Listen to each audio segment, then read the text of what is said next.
Le 11 septembre dernier, la Ville de Baie-Saint-Paul organisait des consultations sur la gestion post-inondation, consultations auxquelles étaient conviés les citoyens de Baie-Saint-Paul, mais bien évidemment les sinistrés. Les caméras n'ont pas pu assister directement aux consultations. Alors, je fais le point avec notre journaliste Mathieu Larivière. Mathieu, bonjour. Bonjour, Martin. Mathieu, d'abord, présentez-nous quels étaient les objectifs de cette consultation. Alors, on souhaitait consulter les citoyens sur plusieurs thématiques. C'était un moment pour que les citoyens puissent s'exprimer. Et d'ailleurs, le maire Michael Pilote en a glissé quelques mots lors de la dernière séance du conseil municipal ici à Baie-Saint-Paul. On va aller l'écouter. Voici un extrait. Je pense que vraiment, les gens, il y en a qui le disent depuis le début, qui veulent se faire entendre, mais là, c'est le moment de venir s'exprimer. Qu'est-ce qui a moins bien été là, de leur vision de la part de la Ville dans la gestion, autant du sinistre, dans la gestion du rétablissement, de venir s'exprimer sur l'aménagement du territoire. On a plusieurs terrains qui sont vacants. Qu'est-ce que les gens ont à nous proposer? Qu'est-ce qu'on peut faire sur les terrains là, qui sont vacants? Et on vient vraiment là, écouter la population pour cet exercice de consultation. Mathieu, ces consultations étaient menées par une firme extérieure, une firme de relations publiques, et on invitait les participants à exprimer quels étaient, selon eux, les bons coups de l'administration dans la gestion des inondations, mais aussi quels étaient les ratés puis les mauvais coups. Oui, effectivement, Martin, ce sont vraiment les mauvais coups qui ont retenu l'attention lors de la soirée. OK. On a beaucoup entendu parler de déception et de frustration des citoyens qui n'étaient pas prêts encore à tourner la page avec la Ville de Baie-Saint-Paul. On a critiqué les délais dans l'émission des permis de démolition, par exemple. Oui, la gestion post-inondation, ça a vraiment été compliqué et ça l'est encore dans certains niveaux, là. Oui, on critique encore du côté des sinistrés le manque d'empathie de la Ville et des conseillers municipaux pour les quartiers sinistrés. On en est venu aussi à parler de commémoration. Oui, mais avant d'aller aux commémorations, dites-moi, est-ce qu'il y a eu quand même des bons coups qui ont été soulignés? Oui, on a beaucoup souligné la solidarité entre les citoyens à Baie-Saint-Paul. On a aussi remarqué l'aide que les restaurateurs ont apportée aux sinistrés dans les repas qui ont été apportés. Donc, la réaction immédiate là, face aux sinistres. On a souligné l'aide de l'équipe du festif qui s'est beaucoup impliquée dans le ramassage des débris, notamment les escouades de vigilance du CIUS de la capitale nationale qui passaient de porte en porte pour savoir si les gens avaient besoin d'aide. Travailler en santé mentale. Oui, si les gens avaient besoin d'écoute, avaient besoin de support dans la détresse psychologique.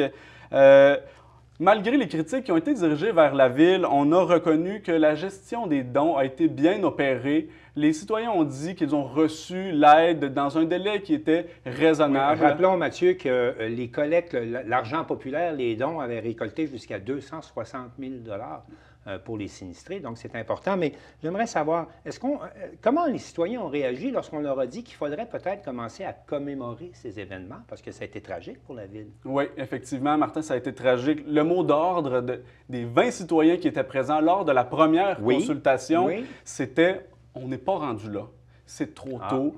Certains ont même mentionné c'est limite un manque de respect de la Ville. D'autres ont affirmé lors des commémorations qui ont eu lieu en mai 2024, un an après les événements, on a senti que c'était fait pour la presse, pour les médias et qu'on était parfois laissés en arrière-ban, les sinistrés du quartier Saint-Joseph. D'autres ont dit aussi les oubliés de la rue Ménard.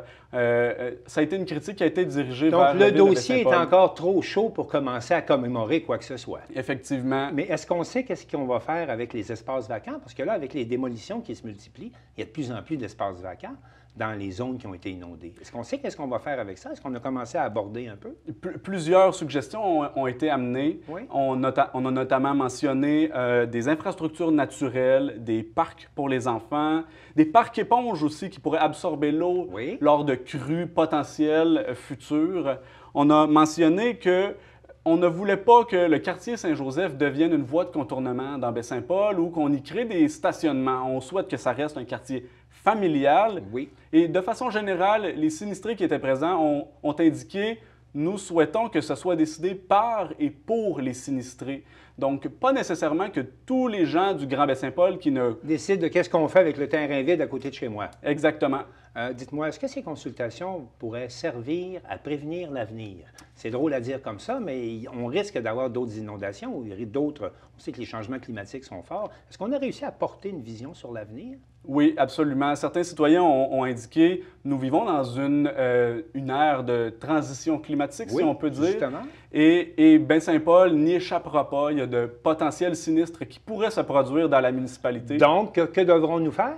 Alors, certains ont dit nous devrions, en tant que municipalité, mettre sur pied des comités d'urgence, des plans d'évacuation prédéterminés, des points de rassemblement bien indiqués dans la ville pour se réunir en cas de sinistre. D'autres ont dit on pourrait mettre sur pied des plans de gestion des berges en cas potentiel d'inondation. Certains ont aussi admis qu'ils aimeraient que davantage de permis d'immunisation pour surélever les maisons soient délivrés dans la municipalité pour élever les maisons à un niveau supérieur par rapport au niveau de l'eau. Au niveau de l'eau, dans le cas d'une inondation qui pourrait se reproduire à Baie-Saint-Paul. Quand même beaucoup de bonnes idées. Et les consultations ne sont pas terminées.